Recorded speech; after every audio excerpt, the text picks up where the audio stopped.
Forever book हेमन में खुश आमदीद नावल माला जिसकी राइटर है निम्रा अहमद, उसकी 18वीं एपिसोड का ये पहला पार्ट है। तो आइए जल्दी से स्टार्ट करते हैं इस पार्ट को बगैर किसी देर के।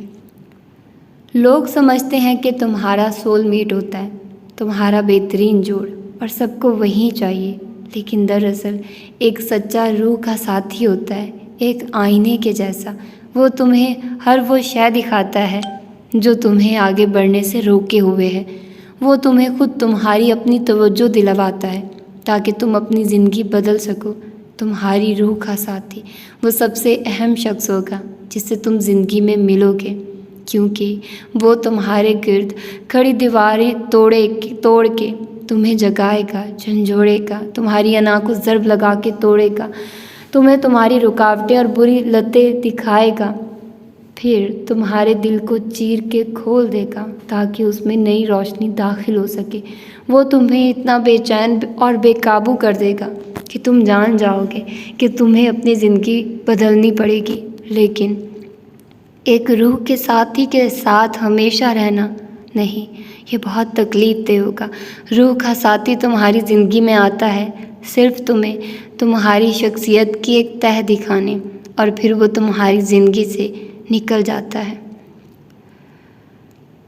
यास्मीन पेत्रोवा के लाइब्रेरी नुमा ऑफिस की एक दीवार शीशे की बनी थी। उसके पार बागीचे के पौधे जर्द रोशनियों में दमक रहे थे। आसमान अंधेर और साफ था। शहर के उस हिस्से में बारिश नहीं थी। ऑफिस में हल्की बत्तियां जली थी। यास्मीन अपनी मखसूस कुर्सी पर टांग जमाए बैठी, अबरू इकट्ठे किए उसे देख रही थी, जो काउच पर बड़ा जमान था, एक बाजू पुश्त पर फैलाए, टांग पर टांग जमाए। वो मतलाशी नज़रों से दाएं बाएं देख रहा था। तुम अपने ऑफिस में कैंडल नहीं रखती?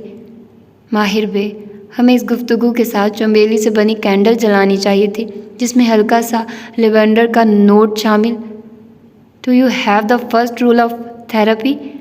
माहिर फरीद ने बात रोक के अबरू उठाया। That we do not talk about therapy. फिर जेठाई से मुस्कुराया। Not funny. वो हंसी नहीं, चेहरा संजीदा रहा। ये कि अपने थेरेपिस्ट से कभी झूठ नहीं बोलते। ऑफिस में सन्नाटा छा गया, जो शीशे की दीवार से ऊंचा था। बंद दरवाज़ों के पार किसी कमरे से टीवी की आवाज़ आ रही थी, न्यूज़ बुलेटिन का म्यूज़िक। यकीनन घड़ी ने नया घंटा बजाया था। मैं खुद से झूठ बोल रहा था। उसने टांग से टांग हटाई और सीधा होकर बैठा। चेहरे पे एकदम थकान दर आई थी। तुम्हें बहुत अच्छे से मालूम था कि तुम क्या कह रहे थे जब तुमने मुझे ये तासुर दिया कि तुम उसे नापसंद करते हो। सेंटर टेबल के वस्त में लकड़ी की गोल ट्रे रखी थी। उसमें ऐश ट्रे, कुकीज़ के जार और सजावटी किताब के साथ एक बेज रंग के मोटे दानों की लड़ी रखी थी, जिसके दोनों सिरों से धागे लटक रहे थे जैसे किसी देव की तस्बीह हो। अगर तुम मुझसे सच नहीं कहोगे तो मैं कैसे तुम्हारी मदद करूँगी माहिर? उसका लहजा अब नरम था। माहिर आगे झुका और कुकी जार उठाया। उसका शीशा ठंडा था। उसने ढक्कन खोला तो ताज़ा बेक हुए चॉकलेट चिप की महक नाक से टकराई। तुम अब भी उसकी मोहब्बत में मुब्तला हो? माहिर ने हाथ अंदर डाल के एक बिस्किट निकाला। सुनहरी खस्ता बिस्किट आधे रास्ते में टूट गया। कुछ मोहब्बतें भुलाई नहीं जा सकती। वो दो उंगलियों में पकड़े टूटे बिस्किट को देखने लगा। पस मंज़र में उसे धुंधली सी यास्मीन दिखाई दे रही थी। क्या पसंद था तुम्हें उसमें? उसका सच्चा होना, सीधी बात करना। वो बैक डोर्स इस्तेमाल नहीं करती थी, गुस्सा नहीं करती थी, मेहरबान थी। उसका रेस्टोरेंट उससे छीन गया। उसने बस एहतजाज किया और फिर चुपचाप वापस चली आई। इसमें वो सब था जो तुम में नहीं था। उसने दांतों से बिस्किट को कुतरा। चंद जरे कॉलर पर गिरे। मुंह में चॉकलेट और मीठे मैदे का जायका घुल गया, जिसमें जला हुआ पन भी था। वो गालबन ओवर बेक्ड थे। शायद यास्मीन ने खुद बनाए थे। यकीनन वो किचन में अच्छी नहीं थी। उससे उसके शौहर और बच्चों पे अफसोस हुआ। तुम एक वर्कहॉलिक थे, गुस्से के तेज़ इंसान जो खुद को ठंडा और पुरसुकून रखना सीख रहा था, जो सच नहीं बोल सकता था। वो तुम्हारा उल्ट थी। उसका काम उससे छीन गया तो उसने ज़िंदगी को पॉज कर दिया। वो अपनी माँ के पास चली आई, मगर तुम बस हर वक्त काम करते थे। उसकी जॉब के साथ साथ अपनी सुर्ख अमानत पे काम। तुम केओस थे और वो पुरसुकून ठहरी हुई ज़िंदगी के मालिक। शायद। उसने सर झटका, बिस्किट मेज़ पर रख दिया। चंद ज़रात भरभरा के मेज़ की लकड़ी पर गिरे। लेकिन फिर वो तल्ख हो गई, उसकी ज़िंदगी तल्ख हो गई। उसने गलत फैसले किए। वो सच बोलती थी लेकिन उसने मुझसे झूठ बोले, और तुमने उसे माफ़ नहीं किया, जैसे तुमने अपनी माँ को कभी माफ़ नहीं किया। मैं कौन होता हूँ माफ़ करने या ना करने वाला? उसने तल्खी से सर झटका और पीछे होकर टांग पर टांग जमा ली। नाखनों से काउच के हाथ को रगड़ने लगा। मगर तुम उसकी खबर रखते रहे। वो बगौर उसे देख रही थी। माहिर ने इस बात में सर हिलाया। मगर तुम उसकी खबर रखते रहे। वो बगौर उसे देख रही थी। माहिर ने इस बात में सर हिलाया। वक्फे वक्फे से मैं उसका सोशल मीडिया देखता था। मुझे मालूम था वो ज़िंदगी में क्या कर रही है। गो कि उसने सोशल मीडिया पे अपना बेटा नहीं दिखाया, लेकिन मैं जानता था वो इतनी मेहनत उसी के लिए कर रही है। तुमने उससे राब्ते की कोशिश की? माहिर ने फिर सर को ऊपर नीचे हरकत दी। बताया था ना, शुरू में चंद एक दफ़ा, मगर उसने जवाब नहीं दिया, जैसे मैं कोई बुरा इंसान हूँ। फिर मेरी इज़्ज़त नफ्स ने मज़ीद राब्ते की इजाज़त नहीं दी। और ज़ारा, उससे शादी कशमाला से इंतकाम है क्या? नहीं, मुझे किसी से इंतकाम नहीं चाहिए यास्मीन। ज़ारा अच्छी लड़की है, मुझे पसंद करती है, और मैंने एक करसा मालिक को बहुत सताया। अब मैं उसे खुश देखना चाहता हूँ और ख़ुद भी सेटल होना चाहता हूँ। मैंने बहुत सोच समझ के फ़ैसला लिया है। उसने उसी थकान से शाने उचका दिए। लेकिन अब कशमाला वापस आ गई है। वो दोनों चल हमें एक दूसरे को देखते रहे। खामोशी इर्द गिर्द सांस लेती रही। मुझे क्या करना चाहिए? उसने शिकस्त तस्लीम की। देखो माहिर, मैं तुम्हें ये बता सकती हूँ कि तुम्हें क्या नहीं करना। मसलन तुम्हें अपने मंगेतर को धोखा नहीं देना। मैं ऐसा आदमी नहीं हूँ। ऐसा आदमी बनते इंसान को देर नहीं लगती। उसने आवाज़ में तनबीह की। तुम्हें ये याद रखना है कि कशमाला ने तुम्हें रिजेक्ट किया था। वो अभी तुम्हारे लिए यहाँ नहीं आई, और हो सकता है उसकी ज़िंदगी में कोई और आ चुका हो। उसे अपने जिस्म के सारे असाब तने हुए महसूस हुए। बदिक्कत थूक निकला। जैसे वो अपना बेटा सोशल मीडिया पे नहीं दिखाती, वैसे ही हो सकता है कोई उसकी ज़िंदगी में उसकी तलाक को एक अरसा गुजर चुका है। वो यहाँ अपने बेटे के लिए आई है, तुम्हारे लिए नहीं।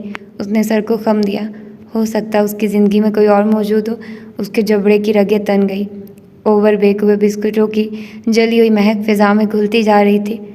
इंसान किसी के पीछे दीवाना होकर तब भागता है जब वो दूसरे की हकीकत भूल के अपनी ख्वाहिश को उसकी हकीकत समझने लगता है। यानी कशमाला ने तुम्हें रिजेक्ट किया था और वो यहाँ अपने बेटे के लिए आई है। ये उसकी हकीकत है। वो तुम्हें रिजेक्ट करने पे पशेमान है और फिर से कोई रिश्ता इस्तवार करना चाहती है। ये तुम्हारी ख्वाहिश हो सकती है, लेकिन एक अक्लमंद इंसान दूसरे की हकीकत हर पल खुद को याद दिलाता है। वो ख्वाहिश के बहकावे में नहीं आता। तुम्हें भी नहीं आना। वो पशेमान हो या ना हो, लेकिन वो कभी भी मेरी मोहब्बत में मुब्तला नहीं थी। Very good. तुम उसके साथ एक प्रोफेशनल ताल्लुक़ रखोगे और किसी भी मौका पे कुछ भी ऐसा नहीं करोगे जिससे तुम्हारी मंगेतर को तुम पे शक हो। अगर वो किसी शक का शिकार होती है तो तुम उसको सब कुछ सच सच बताओगे। तुम हमेशा कम्युनिकेट करके इस मामले को। वो नरमी से उसे समझा रही थी। वो खामोशी से सुने गया। मेज़ पे अध खाया बिस्किट और चंद ज़रे चुपचाप उन्हें देखते रहे। दूर पस मंज़र में न्यूज़ बुलेटिन की बुनबुनाहट जारी थी। एला नामी लड़की जा चुकी थी। बना फर्नीचर के तारीख घर खामोश रह गया था। छत से लटकता बल्ब वस्त में रोशनी डाल रहा था। यूं कि एक दीवार पे उन दोनों के साए लंबे होके पड़ रहे थे। एक मसला हो गया है। आलियान फरबा साए ने दोनों हाथ बाहम फंसाए। अब क्या हुआ है? दराज कद साए की आवाज़ में चिड़चिड़ाहटपन था। फिर वो साया पलटा और किचन की तरफ बढ़ गया। नूरानी उसके पीछे लपकी। कशमाला पुलिस स्टेशन गई थी। आलियान ने किचन के दरवाजे के साथ लगी खूंटी से एक स्याह तवील कोट उतारा और पीछे घुमा के दोनों बाजू उसमें डाले। उसे जाना ही था। कोट के बटन सामने से बंद किए। चोखा अंदर छुप गया। खूंटनी पर लटका मफलर उतारा और दूसरे हाथ से दरवाज़ा खोला। ठंडी हवा चेहरे से टकराई। उसने मफलर गर्दन के गर्द लपेटा। खुरदरी ऊन थोड़ी की मुलायम जिल्द से रगड़ी। वो माहिर फरीद के साथ थी। बाहर निकलते आलियान के कदम ठहरे। पलट के नूरानी को देखा। अबरू भिंच गए। वो कहाँ से आया? वो शायद उसके लिए यहाँ आई है। आजकल उसी के साथ नज़र आती है। आलियान की पेशानी के बल गहरे हो गए। वापस पलटा और तेज़ डग भरता वीरान बगीचा अबूर करने लगा। इख्तिताम पे लकड़ी का नन्हा गेट था जो खुला था। कील उखड़े हुए थे और बागीचे की घास जल के स्याह हो चुकी थी। कोने में लगे वाहिद दरख्त के जर्द चुरमर पत्ते बाड़ के अंदर और बाहर सड़क पर गिर रहे थे। क्या वो बदर को तलाश करने में उसकी मदद कर रहा है? कोट की जेबों में हाथ डाले आलियान उससे चंद कदम आगे चल रहा था। सड़क पर गिरे अकड़े हुए पत्ते जो बारिश के पानी से साए की वजह से बच गए थे, उसके जूतों तले आ गए। चिड़चिड़ाहट बुलंद हुई। यकीनन वो और हिलाल बदर की वजह से उसकी मदद कर रहे होंगे। वो आलियान की रफ्तार से मिलने की नाकाम कोशिश करती उन्हीं पत्तों पर कदम रख रही थी। अब की दफ़ा वो नहीं चिड़चिड़ाए, वो मर चुके थे। वो कहाँ से आ गया दरमियान में? मफलर होंठों तक चेहरे को ढांके हुए था, सो उसकी आवाज़ दबी दबी सी थी। वो दोनों उसी सिम से मुखालिफ सिमत में जा रहे थे जहाँ से एला आई थी। अब हम क्या करें? अंदरानी की आवाज़ में अंदेशा था। हम वही करेंगे जो कर रहे थे, वो बुड़बुड़ाया। रात गहरी थी और सड़क गीली, चंद स्ट्रीट पोल्स रोशन थे। मेन रोड अभी दिखाई नहीं दी थी। फिज़ा में ट्रैफिक का धुआं और सिगरेटों की महक थी। अब एक जानिब चंद दुकानें खुली थी जिनकी शीशे की दीवारें रोशन थी। आलियान के कदम उस जानिब बढ़ गए, अलबत्ता वो कदरे सुस्त रो थे। अब क्या करना चाहिए? उसने पूछा, लेकिन आलियान ने सफ़ेद हाथ उठाया जिसकी पुश्त और कलाई बालों से पाक थी। अंदरानी की ज़बान थम गई। वो खामोशी से एक दुकान तक गया, शीशे के दरवाजे का हैंडल पकड़ के धकेला। वो ठंडा था, अलबत्ता दुकान अंदर से गर्म थी। तेज़ पेंट और मिट्टी के तेल की बू नतनों से टकराई। आलिया ने नागवारी से नाक सुखेड़ी। एक दीवार के साथ शीट्स बिछी थी, एक ऊंची सीढ़ी, पेंट की बाल्टियाँ, नीला जंप सूट और दस्ताने पहने पेंट करता आदमी उन दोनों को देख के चेहरा मोड़ा, बेजारी से ब्रश रखा और दस्ताने उतारता हुआ उस तरफ आया। हम एक ख़त लिखेंगे। आलियान ने आगे बढ़ते हुए कंधे टेढ़े किए ताकि गीली दीवार से स्याह कोट टकरा न जाए। किसको? अंदरानी अपने ख्याल में आगे बढ़ी। उसके कोट के कंधे दीवार से मस हुए, सफ़ेद चूना अपना निशान छोड़ गया। कई बातें दुकानदार ने अफसोस से नफ़ी में सर हिलाया। ज़ियाद सुल्तान को। वो सॉफ्ट ड्रिंक से भरे चिलर का दरवाज़ा खोले झुका, गर्दन दाएं बाएं मोड़ी, निगाहें मुख्तलिफ शेल्फों में रखे रंग बिरंगे कैंस पर दोहराई। ज़ियाद को। मगर क्यों? वो ताज्जुब से उसे देख रही थी। आलिया ने बाजू लंबा करके एक सुर्ख कैन निकाला और वापस सीधा हुआ, फिर काउंटर पे जाके कैन रखा।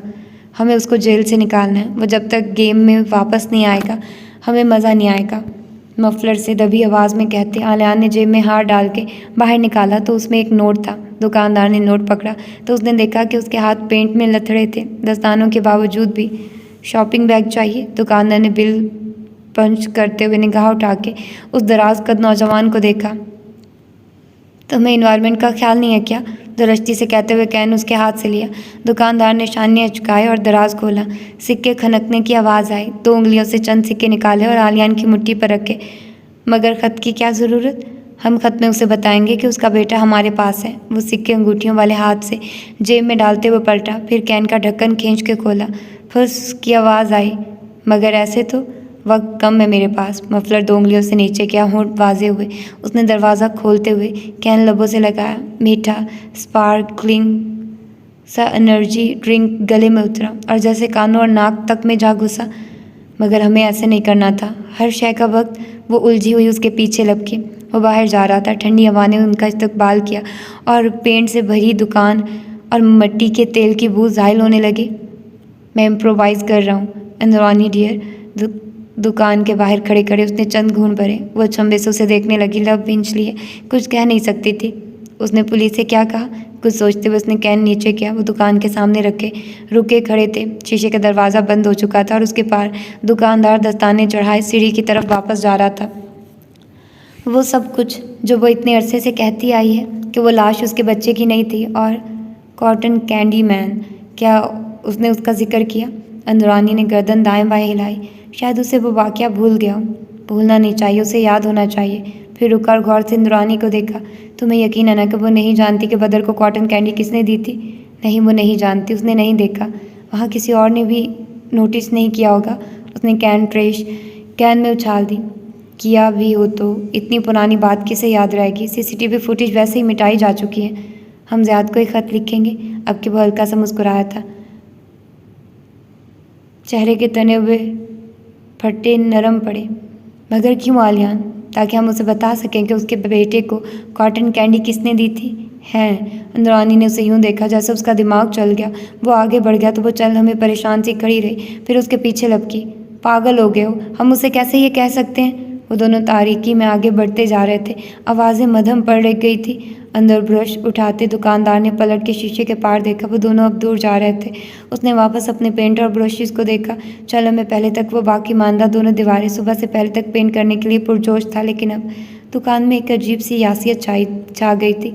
उसकी तमन्नाई और जोश एकदम मानित पड़ गया था। वो किसके लिए कर रहा था ये सब? उसके तो बच्चे भी नहीं थे और उसका कर्जा जो अदा होना था और कामों की एक तहवील फहरिस्त जो जहन को बोझल किए हुए थी। क्या फ़ायदा अभी ब्रश करने का? सूखने में कहीं घंटे लगने ही थे। वो कल कर लेगा। कौन सा दुकान की शक्ल बदलने से सेल्स बढ़ जाएगी? उसके तो बच्चे भी नहीं थे। किसके लिए करे ये सब? उसने बेदिली से ब्रश रख दिया। शुमाली अमेरिका में जेल का दूसरा नाम करैक्शनल फैसिलिटी इस्लाही अदारा था, क्योंकि अमरीकियों को गुमान था कि सिर्फ अच्छी इस्तिलाहों के इस्तेमाल से दुनिया बदली जा सकती थी। ऐसे ही एक इस्लाही इदारे का वो सुरमई सफ़ेद दीवारों वाला कमरा था, जिसमें दो तरफ शीशे के दरवाजे लगे थे और फासले फासले पर चंद सुरमई मेज़ें बिछी थी। हर मेज़ पे आमने सामने दो अफराद बैठे थे। एक फ़र्द कैदियों वाला जंप सूट पहने और दूसरा आज़ाद इंसानों के लिबास में मलबूस। फ़िज़ा में बातों की भुनभुनाहट और लॉन्ड्री डिटर्जेंट से लगे मोब की महक थी। ज़िया सुल्तान एक कोने में रखी मेज़ पे बैठा था। सामने बड़ा जमान अधेड़ उम्र वकील नाक पे ऐनक पीछे धकेलते हुए चंद कागजात उलट पुलट कर रहा था। अगर तुम आज भी इस डील को कबूल कर लो तो 2 हफ्ते में तुम बाहर होगे, उसने कहते हुए चेहरा उठा के ज़ियाद को देखा। ज़ियाद के बाल अब छोटे कटे थे। आंख तले नील का निशान जर्द हो चुका था। आधी आस्तीनों से निकलते बाजू तनो मन थे, अलबत्ता चेहरा सपाट था। मैं 6 माह में वैसे भी बाहर होऊंगा। ज़ियाद ने शाने अचका के दाएं जानिब देखा। एक मेज़ खाली थी। उस पर बैठा मुलाकाती मतलाशी निगाहों से शीशे के दरवाजे को देख रहा था। उसका कैदी नहीं आया था। तुम्हारे पास एक चांस है यहाँ से जल्द निकलने का। मुझे निकलने की कोई तमन्ना नहीं है। मैं सुकून से अपनी किताब लिख रहा हूँ और अपने गुनाहों की सज़ा भुगत रहा हूँ। वो बेपरवाही से दाएं बाएं देख रहा था। पीछे रखी मेज़ धकेल के एक तनोमंद आदमी उठा और बुड़बुड़ाता हुआ उनके करीब से गुजरा। उसके जिस्म से बासी पसीने की बदबू लहर की सूरत उठी और उनकी मेज़ धकाई। वकील ने नाक सुकेड़ी। तुम्हारा सुकून मैं देख रहा हूँ। वकील ने अबरू से उसकी नीलगो आंख की जानिब इशारा किया। ज़िया ने फिर से शाने अचकाए। अगर मैं किसी के खिलाफ मुखबर बन के बाहर निकला तो 2 दिन में वो लोग मुझे मार देंगे। मैं बाहर निकल के अपनी ज़िंदगी बनाना चाहता हूँ, दोबारा इन कामों में। ज़िया ठहर गया। वकील ने कोट का बटन खोला और उसके अंदर हाथ डाला। कोट खुलने से किसी सस्ते कॉलून और आफ्टर शेव की मिली जुली महक बाहर की तरफ आई। जेल की उस साकिन बंद हवा में वो मज़ीद नागवार गुजरी। मुझे सुबह ये ईमेल मौसूल हुई है। 2 प्रिंट शुदा कागज़ उसके सामने रखे, फिर निगाह उठा के करीब खड़े गार्ड को देखा जिससे वो पहले इजाज़त ले चुका था। गार्ड ने इस्पात में आंखों को झपकाया। ज़िया ने 2 उंगलियों में कागज़ का किनारा छुआ और उसे तिरछा किया। अब वो उस पर छपे अल्फाज पढ़ सकता था। तुम्हारा बेटा मेरे पास है। जल्द बाहर आओ और वो करो जो मैं तुमसे चाहता हूँ, क्योंकि तुम्हारे बेटे के पास कम वक्त है। The cotton candy man. Zia ने अगला सफ़ा पलटना चाहा। वो पिछले कागज़ से चिपक के रह गया था। वो इंगश्ती शहादत लबों तक ले गया, थूक से उसे गीला किया और फिर से सफ़ा पलटा तो वकील ने देखा उसके हाथ में लर्जिश थी। दूसरे सफ़े पर एक प्रिंट शुदा तस्वीर थी, एक मध्यम सी तस्वीर। बेड पर आंखें मूंदे लेटा बच्चा, साथ लगी IV लाइन और ड्रिप, और बच्चे के सीने पर रखा एक रोज़ पहले का अखबार, हुर्रियत न्यूज़। उसने चौंक कर निगाहें उठाई। वकील उन्हीं नज़रों से उसे देख रहा था। क्या हमें ये पुलिस को देना चाहिए? इससे साबित होता है कि तुम्हारा बेटा जिंदा है। ज़िया ने कुछ नहीं कहा। वो एकदम उठ खड़ा हुआ। उसका चेहरा बेतासुर नहीं था। बाहर से बाद कोई तासुर दिखाई दिया था। अगले लम्हे वो लंबे लंबे डग भरता शीशे के दरवाजे के सामने जा खड़ा हुआ और घंटी बजाई। गार्ड ने दरवाज़ा खोल दिया। पीछे से वकील अफसोस से कुछ कह रहा था, लेकिन वो नहीं सुन रहा था। Cotton candy man, cotton candy man. एक लम्हे में वो जान गया था कि ये ईमेल किसकी तरफ से आई थी। सुबह का सूरज अभी बादलों के पीछे छुपा रंग बिरंगी इमारतों से बने बलद के इलाके को सुरमई साए में खड़े देख रहा था। माला के स्टूडियो अपार्टमेंट की लिविंग रूम जमा किचन की बत्तियां रोशन थी। वो नाइट सूट में मलबूस खड़ी इलेक्ट्रिक केटल में पानी डाल रही थी। बाल छोटे पोनी में बंधे थे और आंखें अभी तक नींद से भरी थी। जब मोबाइल बजा, केटल का बटन ऑन करके वो लिविंग रूम के वाहिद 3 सीटर तक आई। क्वेश्चन इधर उधर किया। पहले रिमोट बरामद हुआ, जो कल बहुत तलाश करने पे भी नहीं मिला था। फिर गद्दियों के दरमियान में फंसा मोबाइल निकाला, जो थरथरा रहा था। स्क्रीन पे रोशन नाम देख के गहरी सांस ली। हेलो, तुम्हारी बैरबल से बात हुई है? माहिर की आवाज़ से वो उसकी कैफियत का अंदाज़ा नहीं कर पाई। वो खफा था या थका हुआ? नहीं, वो ठहर गई। क्या वो रात भर घर नहीं आया? गुज़श्ता शाम ऑफिस में होने वाला वाक़या उसकी याददाश्त में ताज़ा था। कहा था ना, उसको सदमे को प्रोसेस करना नहीं आता। वो अब उसका लहजा पढ़ सकती थी, झुंझलाहट, दबा दबा गुस्सा और फिक्रमंदी का साया। क्या उसने कोई मैसेज वगैरह? कुछ कागजात है जो चंगेज़ ने तुमसे साइन करवाने के लिए कहा है ताकि दरख्वास्त पे काम शुरू हो। उसने सुना ही नहीं। मुझे पुलिस स्टेशन जाना होगा। नहीं, वो मुझे भेज देगा। मैं बलद से होता हुआ ऑफिस जाऊंगा। वो पूछने लगी कि अगर उसे लंबा चक्कर पड़ना है तो वो पुलिस स्टेशन जा सकती थी, लेकिन माही ने कॉल काट दी। उसने हल्के से शाने झुकाए, फिर बुड़बुड़ की आवाज़ पर चौंकी।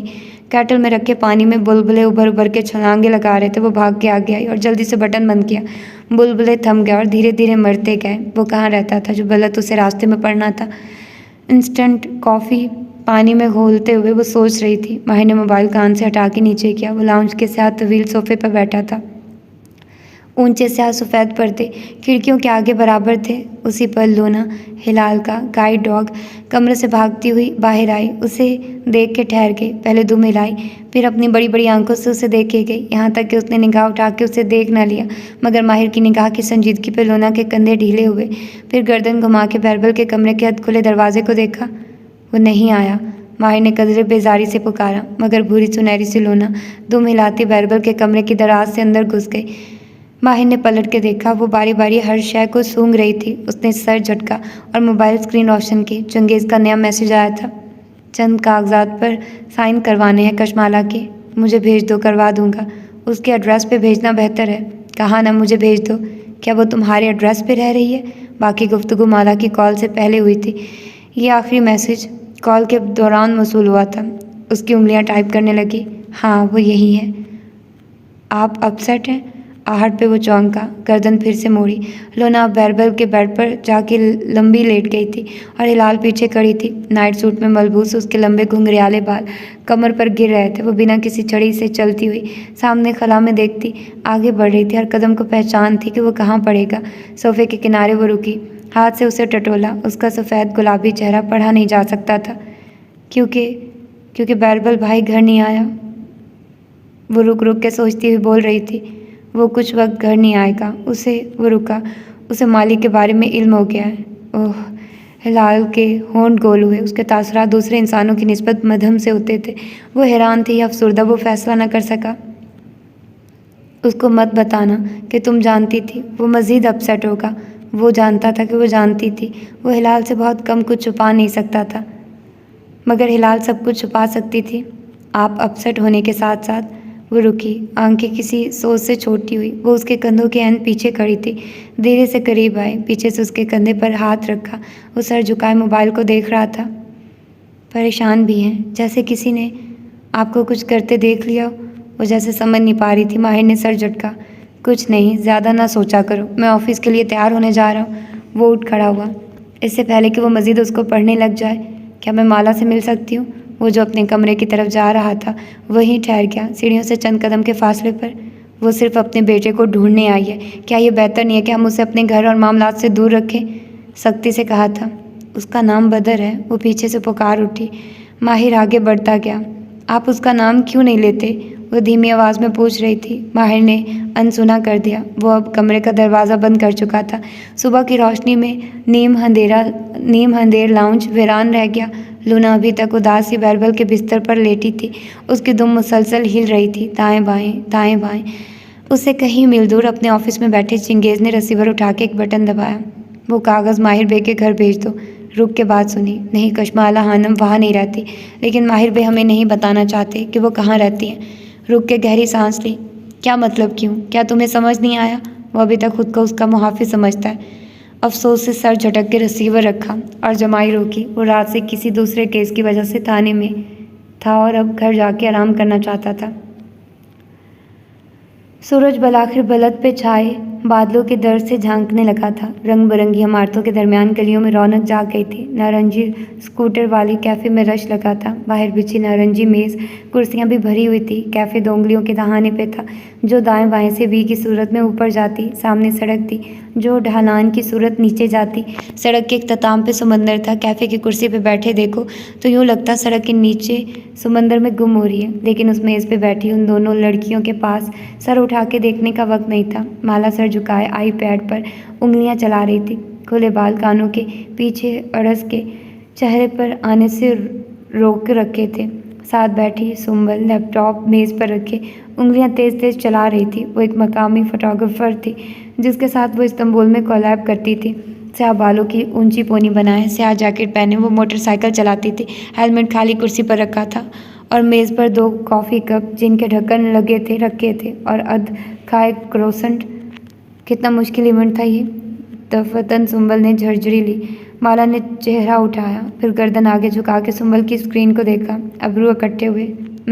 सुंबल, इवेंट मुश्किल नहीं था। ग्रेडिंग ऐसे मत करो। दुल्हन की स्किन टोन या मेकअप का रंग नहीं बदलना चाहिए। देखो यहाँ। उसने उंगली से स्क्रीन को देख छुआ। उसकी लिपस्टिक का रंग बदल गया। सुंबल ने बेचैनी से पहलू बदला। हर फोटोग्राफर के अपने रंग होते हैं माला। ये मेरे रंग है, लेकिन वो मेरी क्लाइंट है और मुझे सख्ती से इसी बात की ताकीद कर चुकी है।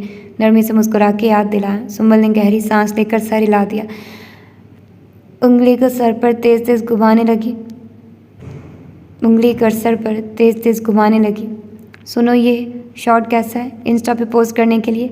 माला ने आईपैड उसके सामने किया। वो काफ़ी देर से इवेंट की तस्वीरों में से मुनफरिद और चौंका देने वाले जाविये ढूंढ रही थी जो पोस्ट किए जा सके। बेहतरीन। वो झिझकी।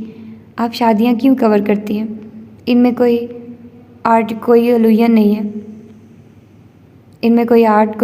नहीं है। उसका अंदाज शिकायती भी था और मायूसाना भी। शादी ही तो सबसे बड़ा अलूयन है। मुस्कुरा के सर झटका। और मुझे बिल्स भी पे करने होते हैं सुंबल। फिर इस क्लाइंट को अक्टूबर के सुरमई मौसम में शादी करके उसे बाहर का रंग देना था, क्योंकि दुल्हन को स्प्रिंग वेडिंग चाहिए थी। शान ने अचका के वापस स्क्रीन पर उंगली फेरने लगी। हमें अगले इवेंट के लिए ड्रोन से शूट करने का परमिट भी चाहिए। वो आपका वर्क परमिट बनवा देगा? कौन? वो आदमी, आपका पुराना फैमिली फ्रेंड? माला की उंगलियां सुस्त हुई और सुंबल का लहजा कड़वा। वैसे अजीब इंसान है। इस शर्त पे आपकी मदद कर रहा है कि आपका पासपोर्ट रख लेगा। इस बहाने वर्क परमिट मिल जाएगा और हम दूसरे फोटोग्राफर्स की तरह स्याह बन के इवेंट कवर नहीं करेंगे। आपको उसकी मदद नहीं लेनी चाहिए थी। पता नहीं वो आपके पासपोर्ट के साथ क्या करे। मजबूरी इंसान से सब करवाती है। सर झुकाए, एक हाथ से कप उठाया, ढक्कन की दर्ज को होंठों से लगाया, फिर कप वापस रखा तो लिपस्टिक का निशान ढक्कन के दहाने पर रुक गया। वो माहिर फरीद जो भी हो, आपकी मजबूरी से फ़ायदा उठा रहा है। खड़ूस। सुंबल ने जोर देकर दोहराते हुए कॉफ़ी कप उठाया। 2 साल से स्टडी वीज़ा पर हूँ यहाँ। ये इस्तांबुल के लोग ना बहुत ही मादा परस्त और धोखेबाज हैं। मशीनी खुदगर्ज डॉलर्स के लिए ये अपने माँ बाप को भी बेच सकते हैं। जहाँ माला ने चौंक कर सर उठाया, वहाँ सुंबल गड़बड़ा के पलटी। कॉफ़ी छलक गई। चंद कतरे स्क्रीन पर गिरे। वो शख्स उनकी मेज़ के दहाने आ रुका।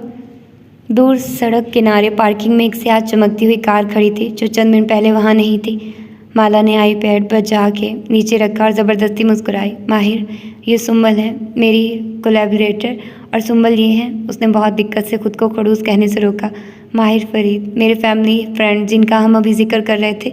सुंबल की कॉफ़ी हलक से ना निकली गई ना उगली गई। वो घबराहट में जल्दी से उठ खड़ी हुई। हेलो। नर्वस सा मुस्कुराई। हेलो सुंबल, बैठो। वो संजीदा चेहरे और सुरमई सूट वाला क्लीन शेव आदमी तीसरी कुर्सी खींच रहा था। वो कुर्सी माला के मुकाबिल थी। वो उसी तरह पुरसुकून से बैठी रही थी। हम इस्तांबुल में साथ काम करते हैं, वक्त कम है हमारे पास। उम्मीद है आपको सुंबल के यहाँ होने पर एतराज़ नहीं होगा। वो उसी सादगी से माहिर को देख रही थी। माहिर ने बस सर को खम दिया और कोट का बटन खोलते हुए बैठा। उसका परफ्यूम तेज़ था, गालबन नोट वुडी था या शायद कोई ओरिएंटल सा। वो फैसला न कर सकी। इस आदमी के पास से हर दफ़ा मुख्तलिफ खुशबू आती थी। थैंक्स, सुंबल खामखा बोली। फिर एहसास हुआ कि सिर्फ वहीं खड़ी है तो जल्दी से बैठी। आपका जिक्र सुना था, अच्छा हुआ आज मुलाकात भी हो गई। वो फीका सा मुस्कुराई। वो ऐसे बैठी थी कि उन दोनों से 90 के जाविये पे थी। उसने कितना सुना था, बस खड़ूस ना सुना हो। कैफ़े के बाहर नारंगी छज्जे तले रखी उस मेज़ पे चंद लम्हे खामोशी छाई रही। इस दौरान माहिर कुर्सी पर बैठ गया और एक सरसरी निगाह में उस लड़की का जायज़ा ले लिया। उसके बाल, कपड़े, बैग की हालत, वो उनका मॉडल, निगाह जूतों तक गई। स्टूडेंट, फ्रीलांसर, बिना वर्क वीज़े के काम कर रही थी और माला ने उसे सिर्फ इसीलिए बुलाया था ताकि मैं उसको फिर से पैरबल के लिए मुर्दे इल्ज़ाम न ठहरा सकूँ। Smart, nice to meet you Sumbal. बज़ाहिर वो हल्का सा मुस्कुराया। आप कुछ लेंगे? सुंबल अभी तक नर्वस थी। टांग पर टांग जमाए बैठे शख्स की एक गहरी नज़र और मुस्कुराहट से उसे लगा वो उसके अंदर बाहर देख चुका है। मबहम सा कह के गर्दन मोड़ी। वो हाँ था या नहीं वो समझ नहीं सकी। फिर कोट की जेब में हाथ डाला, एक लिफाफा निकाल के माला के सामने रखा, फिर बिना कुछ कहे उठ गया और वो कैफ़े के अंदर जा रहा था। यानी ये हाँ था। माहिर फरीद ग्लास डोर खोल के अंदर चला गया तो वो फ़ौरन उसकी तरफ मुड़ी। ये है वो खड़ूस आदमी? आंखें फैलाए दबा दबा सा चिल्लाई। माहिर ने हूँ कह के कागज़ खोले। वो उसे कोरियर भी कर सकता था, एक दस्तखत ही तो था। उसने चौथी कुर्सी पर सुंबल के हेलमेट के साथ रख के बैग में हाथ डाला। पेन कहाँ रखा था? क्या ये सिंगल है? सुंबल दिलचस्पी से ग्लास वॉल के पार खड़े माहिर को देख रही थी जो काउंटर पर झुका बाहर सीता से कुछ कह रहा था। नहीं, शादी होने वाली है। सुंबल के चेहरे पे बदमज़गी फैली, फिर दोबारा से तजस्सुस जागा। वैसे ये कौन से वाला उम्मीद है? ओल्ड मनी या सेल्फ मेड? एक ज़माने में मेरा ड्राइवर होता था, खुद सोच लो। सुंबल ने पहले माला को देखा जो कागजात को देख रही थी, फिर सड़क के किनारे खड़ी उस स्याह कार को, फिर हंस के सर झटक दिया। माला मजाक भी संजीदगी से कर लेती थी। क्या इस दरख्वास्त के बाद वो काम शुरू करेंगे? जब तक वो अपना कप लिए वापस आया वो कलम ढूंढ के दस्तखत कर चुकी थी। हाँ। माही ने कप का ढक्कन उतार के मेज़ पर रखा जहाँ गहरे रोशुदा कॉफ़ी बीन्स की महक उभरी। वहाँ चंद कतरे मेज़ पोश को भिगो गए। अब वो शक्करदान से क्यूब्स निकाल के कॉफ़ी में डाल रहा था। 1 2 3। माला की निगाहें क्यूब से होती हुई हेलमेट के साथ रखे बैग पे गई जिसका मुंह खुला था। अलबत्ता माहिर की निगाह अभी वहाँ नहीं पड़ी थी। Oh no! उसने तेज़ी से बैग उठाकर कदमों के साथ रख लिया। माहिर ने चौंक कर बैग को देखा, फिर एक नज़र उसे, लेकिन वो अब कागजात को देख रही थी। उसने वो कम्फर्ट जोन नहीं देखा होगा यकीनन। अल्लाह करे। वो कुछ नहीं बोला, कॉफ़ी में शक्कर मिक्स करता रहा। उसने बैग क्यों नीचे रखा? वो कुछ छुपा रही थी, मगर क्या बदर मिल जाएगा? सुंबल खनकारी वो मुस्कुरा भी रही थी। बस इसने खड़ूस का लफ्ज़ ना सुना हो, बाकी खैर थी। देखते हैं। वो अब टांग पर टांग जमाए कप को होंठों से लगा रहा था। एक तनाव भरी खामोशी उस नारंगी मेज़ पर छा गई, वरना आसपास बहुत शोर था। एक आदमी माल्टे की रेहड़ी धकेलता उस तरफ आ रहा था। नारंगी गेंदे, मीनार की सूरत खड़ी थी, पक्के रसीले माल्टे जिनकी खुशबू माहिर की कॉफ़ी की महक में शामिल हो गई थी। अब मज़ीद क्या करना है मुझे? माला गौर से उसके चेहरे को देख रही थी। अगर वो कुछ और कहना चाहता था तो कह दे, या फिर जाए। बैठा कॉफ़ी क्यों पी रहा था? दरख्वास्त में किसी चीज़ का इजाफा करना है तो बता दो। वो माल्टे की रेहड़ी को देख रहा था जो करीब आ रही थी। उसे सुंबल को बुलाने की क्या ज़रूरत थी? किस किस्म का इजाफा? उसके माथे पर बल पड़े। क्या वो सुंबल की वजह से गैर आरामदेह था? मगर माला ने उसे नहीं बुलाया था, काम बहुत था, वो खुद ही आ गई थी। यानी? माहिर ने शाने अचकाए और उससे निगाह मिलाई। अगर तुमने पुलिस से कोई बात छुपाई है तो बता दो। उसकी आंखों में तंज की झलक थी। कशमाला मुबीन की पेशानी सलवर ज़दा हुई। बातें छुपाना मेरा शेवा नहीं है, जो जानती थी बता दिया। अगर ये चाहते हो कि ज़ियाद को नामजद करूँ तो? कॉटन कैंडी मैन, आपने उसके बारे में बताया पुलिस को? वो जो बरहमी से कह रही थी। सुंबल की बात पे रुक गई। माहिर ने गर्दन पूरी सुंबल की जानिब मोड़ी। Cotton candy man? बारी बारी दोनों को देखा। हाँ ना, मैं वहीं थी, गलाता टावर के करीब, जब वो कॉटन कैंडी मैन आया था। सुंबल रुक गई, माला को देखा, अबरू उठाया। क्या ये नहीं बताना था? कौन कॉटन कैंडी मैन? माहिर ने कप नीचे रख दिया। शायद ये इतनी अहम बात नहीं है, शायद मेरा वहम हो। माला की आवाज़ हल्की थी। कौन कॉटन कैंडी मैन? वो अबरू उठाया उसकी आंखों में देख रहा था। कशमाला ने पहलू बदला, फिर गहरी सांस ली। हम गुलाता के पास शूट कर रहे थे, आज से कोई 3-4 माह पहले। वो चंद मिनट के लिए नज़रों से गायब हुआ था, फिर मिल गया। मैं बताती हूँ। वो रुक रुक के बता रही थी। जब सुंबल ने बेचैनी से बात अचक ली, माला ने गोद में रखी मुट्ठी भींच ली। हम शूट कर रहे थे। वो माहिर की तरफ पूरी घूम के कदरे जोश से बताने लगी। वो उन लोगों में से थी जो ख़ानदान की गैदरिंग्स में सबसे ज़्यादा लतीफ़े और किस्से सुनाते हैं। अलील सुबह का शूट था और दूल्हा दुल्हन एक दूसरे से नाराज़ लगते थे। खैर अक्सर ऐसे ही होते हैं, शादी तब करते हैं जब एक दूसरे से बोर हो चुके होते हैं। अच्छा खैर, बदर हमारे साथ ही था। तुम्हारा बेटा शूट पे तुम्हारे साथ था? माहिर ने दोनों अबरू उठाए। उसने सरस बात में लाया। पिंची हुई मुट्ठी मज़ीद सख्त कर ली। नाखून हथेली में खुप गए। क्या वो उसकी ममता को जज कर रहा था?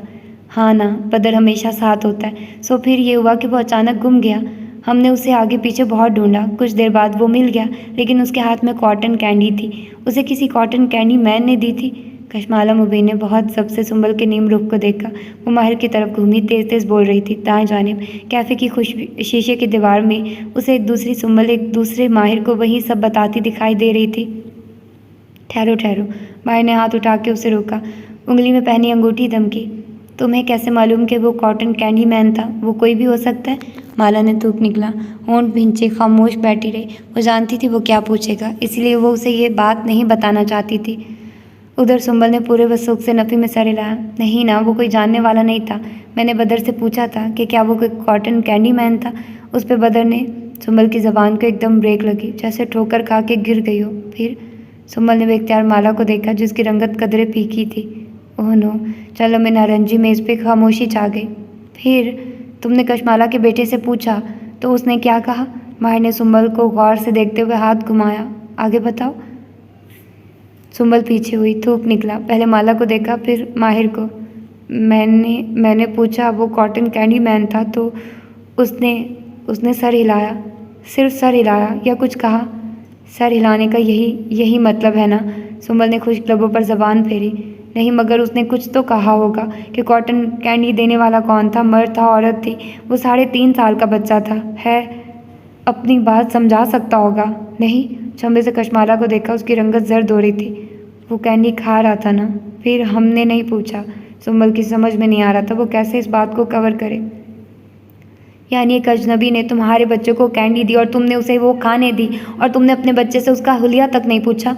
उसने मलामती अंदाज में माला को देखा। वो बिल्कुल खामोश बैठी थी, लब भींचे। और तुम लोगों ने खुद ही से फ़र्ज़ कर लिया कि वो कोई कॉटन कैंडी मैन था। वो कोई जानने वाला भी हो सकता है, उसका अगवाकार भी हो सकता है। तुमने ये बात पहले क्यों नहीं बताई?